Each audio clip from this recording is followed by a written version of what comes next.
espectacle pues, molt atractiu, amb unes piruetes increïbles, la música magnífica, molt divertida.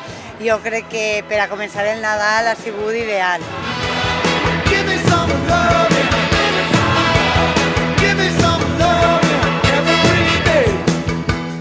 El que està per vindre és tota una programació completa d'activitats culturals, de diferents espectacles per a que la gent pugui gaudir estos Nadals amb els xiquets i xiquetes sobretot. Està pensat el festival per a públic familiar i esperem que vagin cada dia a veure aquests espectacles que hem programat dins del que és el Paraigües, d'on tenen il·lusiona i que qui vulgui no té per què avorrir-se estos Nadals, va ser molt divertit.